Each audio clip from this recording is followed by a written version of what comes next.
जानकी जीवन स्मरण जय जय राम पार्वती पते हर हर महादेव पुंडलीक वरदा हरि विठ्ठल श्री अनंत कोटी ब्रह्मांड नायक राजाधिराज सच्चिदानंद सद्गुरु श्री ब्रह्मचैतन्य महाराज की जय. श्री महाराजांच्या सेवेमध्ये आपण दासबोधाची उजळणी पाहतोय. ध्यानधारणा किंवा नामस्मरणामध्ये खोल कसं शिरायचं आणि जेथे ध्यानधारणा सरे कल्पना निर्विकल्पी मुरे केवळ ज्ञप्ती मात्र उरे सूक्ष्म ब्रह्म हा विषय आपण अत्यंत विस्तृतपणे पाहिला. अशा अवस्थेमध्ये मोक्ष आहे. इथं जन्म नाही, इथं मरण नाही, इथं काळाची सत्ता नाही, इथं स्थळाची जाणीव नाही, इथं आपल्या देहाची अहम्न स्मृती नाही की मी देह आहे.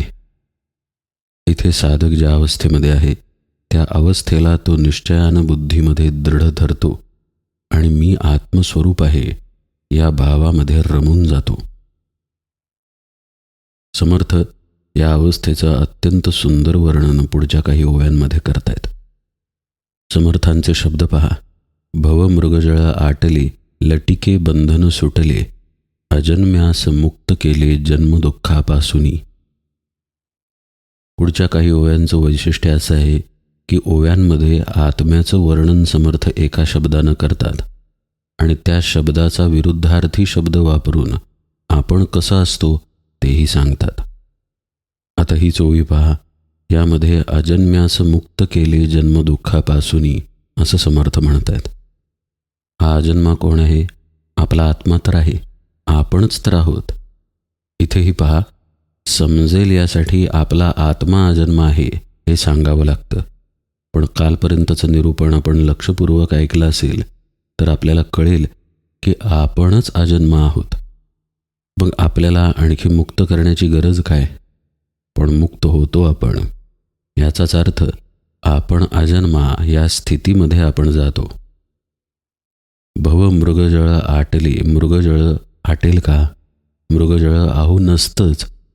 जे नाही पाणी पण पाण्यासारखं दिसतं त्यालाच तर मृगजळ म्हणतात. तरी ते आटतं. लटिके बंधन सुटले. जे खोटं होतं ते बंधन सुटलं. खोटं बंधन आहे ते तरी सुटेल का?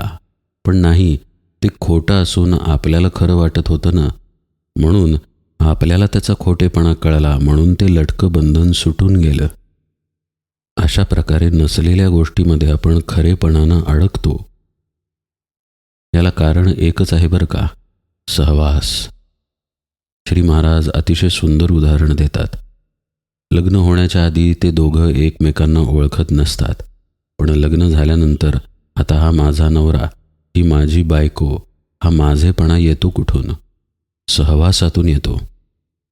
तसंच आपल्या जीव चैतन्याला अनंत जन्मांमध्ये देहाचा सहवास लाभलेला आहे. देहाशिवाय जीवशक्ती कार्य करू शकत नाही. त्यामुळे घडतं असं की तो देह म्हणजेच मी असा समज दृढ होत जातो. म्हणजे प्रत्येक वेळेला जीव चैतन्याला हालचाल करायला देहाची गरज लागते. देहाशिवाय त्याला कर्म करता येत नाही. असं पहा, आपले डोळे आहेत, पण जीव चैतन्य पाठीशी नसेल तर ते जसं पाहू शकणार नाहीत, तसंच प्रत्येक इंद्रियांच्या बाबतीत आहे. अगदी सूक्ष्म इंद्रिये म्हणजे आपलं मन, आपली बुद्धी, ही सुद्धा चैतन्य शक्ती नसेल तर कार्य करू शकणार नाही. मग आता इथे काय झाला? एक सांधा निर्माण झाला जीव चैतन्याचा आणि आपल्या इंद्रियांचा संग इथं निर्माण झाला. आणि इंद्रिय काय आहे? इंद्रिय बाह्य विषय आणि आतील जीव चैतन्य शक्ती याच्यामधला दुवा आहे. पहा, डोंगर आहे, डोंगर डोंगराच्या ठिकाणी आहे, पण तो डोंगर आहे हे ज्ञान प्रथम आपल्या डोळ्याच्या आणि बुद्धीच्या मार्फतच आत जाणार, अन्य रस्ता नाही. म्हणजे बाहेरचं स्थूल इंद्रिय डोळा, आतलं सूक्ष्म इंद्रिय बुद्धी यांचा वापर करून जीव चैतन्याला कळणार की डोंगर आहे. त्यामुळं घडलं काय? हा डोळा आणि ही बुद्धी म्हणजेच मी आहे असा भाव आपोआप यायला लागला. नकळतपणे हा भाव इतका दृढ झाला की त्यातून बाहेर येणं अवघड होऊन बसलं. आता जर आपण जीवचैतन्याला तिथून बाजूला केलं तर बुद्धीला काही किंमत नाही, डोळ्यांना काही किंमत नाही. किंमत नाही म्हणण्यापेक्षा ते काही करूच शकणार नाहीत. जसं मेलेला मनुष्य काही पाहू शकणार नाही, कशाचा निर्णय घेऊ शकणार नाही. पण हे जोपर्यंत आपण इंद्रिय आणि विषय याच्याशी तदाकार आहोत तोपर्यंत आपल्याला कळणार नाही. एकच पर्याय आहे, आपल्याला इंद्रियांपासून बाजूला होऊन पाहावं लागेल. तर आपल्याला त्यांच्याशी आपला संबंध नाही ही गोष्ट कळेल. जसं एखादी व्यक्ती ट्रॅफिकमध्ये अडकलेली आहे. आता ती ट्रॅफिकमध्येच आहे तर ट्रॅफिकचा भाग आहे. पण एखादा व्यक्ती समजा हेलिकॉप्टरमधून ते दृश्य पाहतोय किंवा आणखी वरून विमानातून खालच्या दिव्यांची हालचाल पाहतोय, तर त्याला वाटेल काय सुंदर दृश्य आहे, दिवे किती सुंदर दिसत आहेत, शहर किती सुंदर दिसतंय. पण आत ट्रॅफिकमध्ये अडकलेल्याला ते सौंदर्य कळणार नाही. त्याच्यासाठी ते नाहीच. जो बाजूनं पाहतो त्याच्यासाठी अलिप्तपणा आहे. म्हणून संत पहिल्यांदा थोडंसं देहापासून बाजूला येऊन तुम्ही पहा असा अभ्यास देतात, साक्षीत्वाचा अभ्यास. तुझ्या हातून कर्म घडतंय पण तू त्याचा करता नाहीस याचा अभ्यास ते शिकवतात. आता लक्ष देऊन ऐका बरं का. मगाशी आपण जे ट्रॅफिकचं उदाहरण पाहिलं तसं खरोखर आपल्या इंद्रियांच्या बाबतीत, आपल्या मनाच्या बाबतीत, आपल्या बुद्धीच्या बाबतीत आपल्याला करता येतं हे ऋषीमुनींच्या लक्षात आलं. पूर्वी ज्यांना ऋषीमुनी म्हटलं गेलं त्यांनाच आजच्या भाषेत आपण संत महात्मे म्हणतो. त्यांनी हे केलं आणि मग करायला शिकवलं की पहा, आपण वेगळेपणानं आपल्या स्वतःकडेच पाहू शकतो. अशी कल्पना करा की आपल्या मेंदूमध्ये आपणच खुर्ची टाकून बसलो आहे, अगदी निवांत. जसं आपण थिएटरमध्ये सिनेमा पाहायला बसतो अगदी तसंच. आता आपल्या समोर आपलं घर आहे, घरातली लोकं आहेत, खिडकी, झाडं वगैरे सगळं काही दृश्य आहे. पण हे एका पडद्यावरती उमटतंय आणि त्या पडद्याला मात्र मी खुर्चीवर निवांत बसून पाहतोय. असं जर कल्पनेत आणलं तर लक्षात येईल की वेगळेपणानं कसं पाहायचं. आता थोडं आणखी सूक्ष्मात जाऊया बरं का. जो हा चित्रपट पाहत आहे त्याला आपण चित्रपट पाहताना बघितलं तर, म्हणजे एक चित्रपट पडद्यावरती सुरू आहे आत्ताच्या दृश्याचा, तो पाहणारा जो आहे तोही चित्रपटातच आहे आणि आपण या दोघांनाही पाहतोय असं जमलं तर. अशा पद्धतीनं आपल्याला आपल्या आत आत जायला सद्गुरू शिकवतात. साक्षीत्व एका उदाहरणानं कळावं म्हणून हे सांगितलं. अभ्यासाचे प्रकार पुष्कळ आहेत. आता या उदाहरणातून थोडंसं आपण बाहेर जाऊया आणि खरोखरच्या चित्रपटगृहात जाऊया. तो चित्रपट सुरू असताना कदाचित आपल्याला हसू येईल, कदाचित आपल्याला रडू पण येईल. पुढे जसा प्रसंग असेल तशा भावभावना आपल्या आत उमटतील. पण हे जरी होत असलं तरी आपल्याला माहीत असतं की चित्रपट आहे हा, हे सगळं खोटं आहे. खोटं असूनसुद्धा क्षणिक आपल्या डोळ्यात पाणी येतं, क्षणिक आपण हसतो किंवा अगदीच जो भावना शून्य आहे तो हे खोटंच आहे असं म्हणून दगडासारखा बघत बसतो. काहीही झालं तरी आपल्याला हे माहीत असतं की हे समोर घडतंय हे केवळ भासात्मक आहे. आता पुन्हा आपण आपल्या साक्षीत्वाच्या अभ्यासात येऊया. समोर जे चाललेलं आहे ते पडद्यावर सुरू आहे. मग आपलं ऑफिसचं काम असेल, आपलं कुटुंबातलं राहणं असेल, आपले इंद्रियातून घेतले जाणारे वेगळे वेगळे अनुभव असतील, सगळे काही चित्रपट रूपानं पडद्यावरती सुरू आहेत आणि आपण निवांत बघतोय. मग पहा, ते समोर जे घडतंय ते मृगजळ झालं नाही का आपल्यासाठी? निश्चितच झालं. पण जर पाहणारा साक्षी त्यामध्ये अडकत असेल आणि सुखदुःख भोगत असेल तर मात्र त्यानं त्या मृगजळाला सत्यता दिली आणि मग तो त्यामध्ये आसक्त झाला. मग पहा, व्यवहारामध्ये आपण आपल्या आईला, बहिणीला, भावाला किंवा मित्राला किती सहजपणे म्हणतो, अरे रडतोस काय, ते खोटं आहे सगळं, ती बाई खोटी, तो माणूस खोटा, तुला काय झालंय वाईट वाटून घ्यायला. पण पहा, आपल्या जीवनामध्ये जेव्हा आपण मृगजळाला सत्यत्व द्यायला लागतो तेव्हा हाच उपदेश विसरतो. आपण अडकून जातो. पण अशा गोष्टीत जी गोष्टच मुळात अस्तित्वात नाही. आता ठीक आहे, अडकलो, पण अडकल्यानंतर पुन्हा साक्षीत्वाचा खोल अभ्यास केला तर, म्हणजे चाललेला चित्रपट, त्याला पाहणारे आपण हे दोघेही चित्रपटातच आहेत असे आपण बाजूला झालो तर मात्र तिथं आसक्तीची झळ लागूच शकत नाही. कारण पाहणारा ते सुखदुःख भोगतोय, पण जो भोगतोय तो मी नाही, ते इंद्रिय आहे, ते मन आहे. त्या मनापासून मी वेगळा आहे हा बोध आतमध्ये प्रगट व्हायला लागतो. एक लक्षात घ्या, समर्थ म्हणतायत, भव मृगजळ आटले. भव ही गोष्टच मुळात मृगजळात्मक आहे. ते मृगजळ आटलं असं समर्थ म्हणतात. याचा अर्थ असा आहे की भवाचा अनुभव जो घेत होता तो तिथं शिल्लकच राहिला नाही. त्याला त्याच्या खऱ्या स्वरूपाची ओळख झाली. म्हणजेच चित्रपट पाहणाऱ्याला हे पटलं की आपण चित्रपटाचा भाग नाही, आपण पाहणारे आहोत, स्वस्थ आहोत. ते पटत नसेल त्या पायरीवरती तर आणखी साक्षीत्व मुरवलं आणि चित्रपट पाहणाऱ्याला पण चित्रपटातच टाकून दिलं आणि आपण मात्र बाजूला झालो. असं प्रत्येक पायरीवरती आपण स्वतः बाजूला होणं म्हणजे आपल्या आत निघून जाणं. मग आता असं पहा, जो मुळात पहिल्यांदा चित्रपट पाहत होता त्याच्याजवळ ही जाणीव कुठून आली की मी चित्रपट पाहतोय? ती जाणीव आली देहबुद्धीतून. म्हणजे सगळ्याच्या मुळाशी आणि मोठं मृगजळ जर कोणता असेल तर ती देहबुद्धी आहे. आता ही देहबुद्धी मृगजळ कशी हे सांगण्याची गरजही नाही, इतकं निरूपण आपण श्रवण केलेलं आहे. देह नाहीच आहोत ना आपण कसे आहोत? अजन्म आहोत, नित्य आहोत, सच्चिदानंद स्वरूप आहोत. हे कुठलेही गुण देहाला लागू होत नाहीत. म्हणजे आपण देह नाही, पण आपण स्वतःला समजतो देह, हे ते मृगजळ. मग त्या मृगजळामध्ये बसून आपण इंद्रियांना येणारे अनुभव पाहतो आणि मग ते मलाच आले असा ग्रह करून घेतो, समज करून घेतो. या समजाला अनुभवामुळे, अनुभवांच्या पुनरावृत्तीमुळे दृढता प्राप्त होते. यालाच तर सहवास म्हणतात. एक स्त्री किंवा एक पुरुष एका क्षणापुरता आयुष्यात आला की तो अनुभव क्षणिक झाला, परत तो अनुभव आला नाही, परत ती किंवा तो समोर आला नाही, मग तिथं सहवास निर्माण झाला नाही.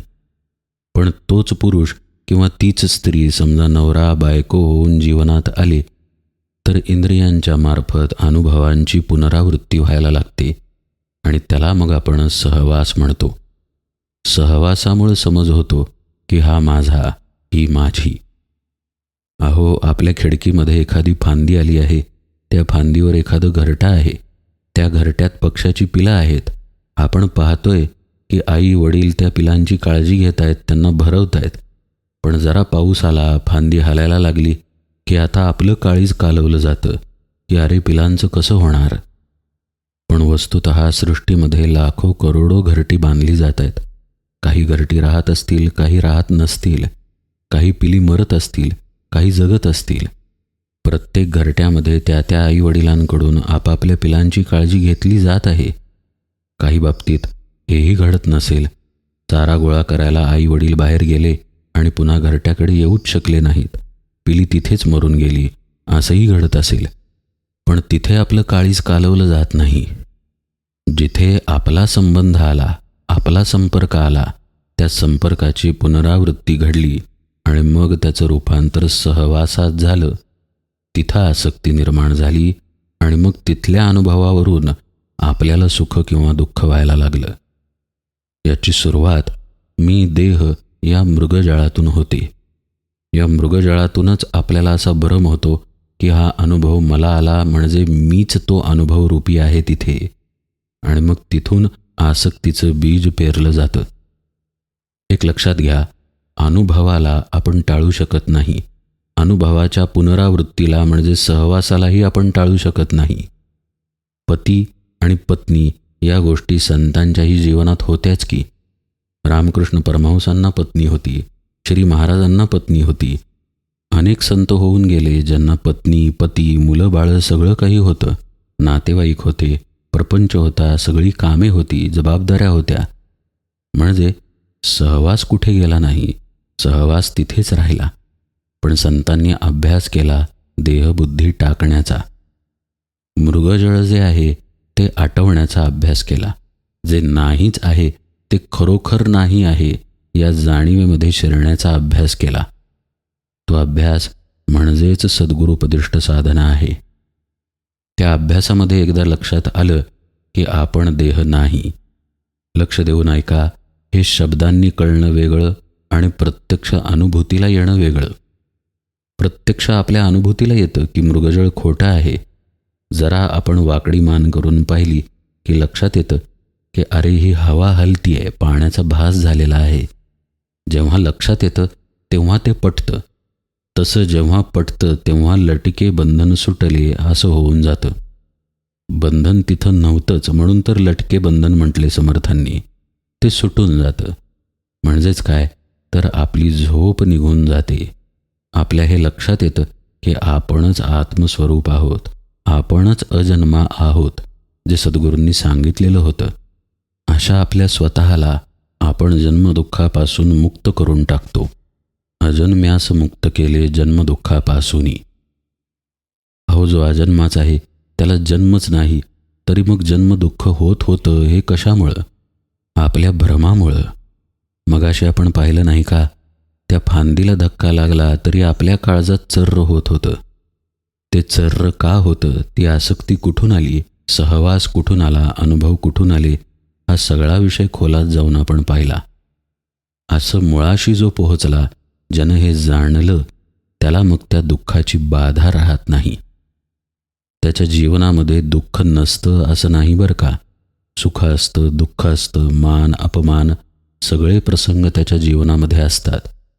पण तो त्या प्रसंगांमध्ये असत नाही. श्री महाराज अगदी सोप्या भाषेत सांगतात, देह दुःख आहे ते प्रारब्धाधीन आहे.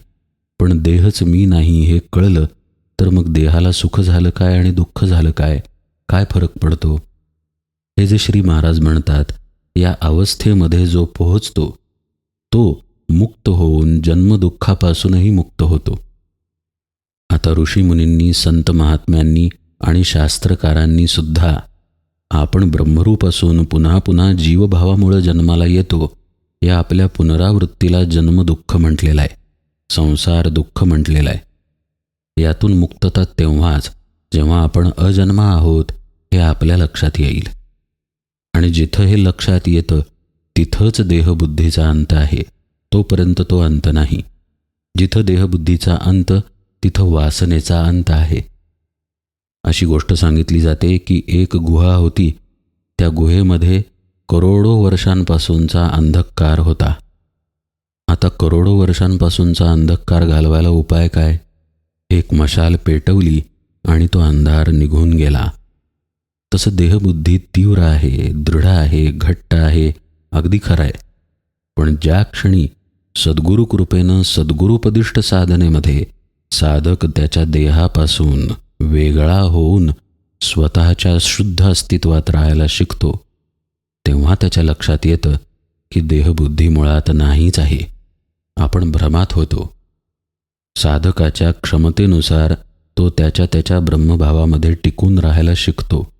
वर्षानुवर्ष अभ्यास केला की त्याच्यापाशी आत्मबुद्धी दृढ होते आणि मग आपणच अजन्मा आहोत हे त्याच्या लक्षात येतं. तिथं त्याची जन्मदुःखापासून सुटका होते. देहबुद्धीचा अंधार पूर्णपणे निघून जातो. ज्या क्षणी मशाल पेटली त्याच क्षणी जसा अंधार निघून गेला, तसं ज्या क्षणी कळलं की मी आत्मा, त्याच क्षणी जन्मदुःख निघून जातं. आता हे जे आपलं स्वरूप आहे ते निस्संग आहे, ते विदेह आहे, ते खरं म्हणजे निःप्रपंच आहे. पण तरीही त्याला आपण खोट्या मीचा संग लावतो, देहाचा आणि प्रपंचाचा संग लावतो, उपाधी लावतो. म्हणून समर्थ म्हणतात, निस्संगाची संगव्याधी, विदेहाची देहबुद्धी, विवेके तोडिली उपाधी निःप्रपंचाची. ही सगळी उपाधी विवेकानं तोडली जाते. आणि मागच्या अनेक निरूपणांमध्ये विषय आलेला आहे की हा विवेक शाब्दिक असत नाही. ऐकलेला, वाचलेला, विचार केलेला असा हा विवेक नाही. हा विवेक आहे सद्गुरुपदिष्ट साधनेमध्ये सद्गुरु कृपेनं प्रगट झालेला. आता तिथं केवळ सांगितलेले शब्द नाहीत की तू आत्मा आहेस. तिथं साधनेत गुरुकृपेनं आलेली अनुभूती असते की आपण देह नाही. त्यामुळं त्या अनुभूतीला साधक निश्चयानं धरतो. तो विवेक त्याला त्याच्या उपाधीपासून बाजूला करतो. ज्याला उपाधी नाहीच त्याला त्यानं लावलेली असते. म्हणून समर्थ शब्द वापरतात, विवेके तोडिली उपाधी निःप्रपंचाची. निःप्रपंचीच तो आहे. त्याला नव्हताच प्रपंच, त्याला नव्हताच कशाचाही संग. तो निस्संगच आहे. पण तरीही त्या निस्संगाची संगव्याधी गेली, विदेहाची देहबुद्धी गेली, असा हा विषय आहे. अशाच प्रकारचे त्यांनी शब्द पुढे वापरलेत. अद्वैताचे तोडिले द्वैत. अद्वैत कोण? आपलं स्वरूप. आपण तसेच होतो अद्वैत. पण भ्रमानं तिथं द्वैत आणलं होतं. म्हणून अद्वैताचे तोडिले द्वैत. एकांतास दिला एकांत. जो एकांत आहे त्याला खरा एकांत दिला. म्हणजे आपण जे आहोत त्या स्थितीमध्येच आपण पोचलो. अनंतास दिला अंत अनंताचा. आपण उजळणी पाहत असताना या ओव्यांकडेही विस्तृतपणे पाहूया बरं का. पण आज मात्र निरूपण सेवेला इथेच विराम देतो. जानकी जीवन स्मरण. जय जय राम.